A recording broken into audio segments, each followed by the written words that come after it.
Hi friends, আজকে আমি তোমাদের সঙ্গে শেয়ার করব পুঁই পাতার পকোড়া। তো এখানে আমি কচি কচি পুঁই পাতা নিয়ে ভালো করে ধুয়ে রেখেছি। আর এদিকে আমি বানিয়ে ফেলছি একটা ব্যাটার, যেটাতে আমি দিয়েছি বেসন, কালো জিরে, নুন, হলুদ, সামান্য একটু লঙ্কার গুঁড়ো আর সাদা তেল। তারপরে জল দিয়ে একটা থিক পেস্ট বানিয়ে নেব। ব্যাটারটা যেন একটু থিক হয়, যাতে পুঁইয়ের পাতাগুলো এর মধ্যে ডিপ করলে বেসনের কোটিংটা দুটো সাইডে ভালো করে লেগে যায়। তো এইভাবে একটা কনসিস্টেন্সি তৈরি করব ব্যাটারের। দেখো ঠিক এমনি ধরনের হবে। এর মধ্যে পাতাগুলোকে ডিপ করে কড়াইয়ের মধ্যে তেল গরম করে ফ্রাই প্যানে তার মধ্যে দিয়ে দেব। গোল্ডেন ব্রাউন হওয়া অবধি এটাকে ফ্রাই করতে হবে। এটা ভীষণই ক্রিস্পি আর ক্রাঞ্চি একটা পকোড়া তৈরি হয়। সাধারণত পুঁই পাতা দিয়ে বা পুঁই শাক দিয়ে তো আমরা চচ্চড়ি করে থাকি, তো এটা একটু অন্য স্বাদের হবে। এটা অ্যাজ আ ইভিনিং স্ন্যাক্স বা কেউ আসলে গেস্টদেরকে তুমি বানিয়ে দিতে পারো।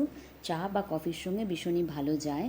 তো তোমরাও ট্রাই করে দেখতে পারো ফ্রেন্ডস, কেমন হচ্ছে জানিও অবশ্যই। এ দেখো আরেকটাও তোমাদের সঙ্গে শেয়ার করছি। একটু গোল্ডেন ব্রাউন হওয়া অবধি ফ্রাইটা করতে হবে। আর এই যে রেডি হয়ে গেছে পুঁই পাতার pakora with a cup of tea or coffee. It is really very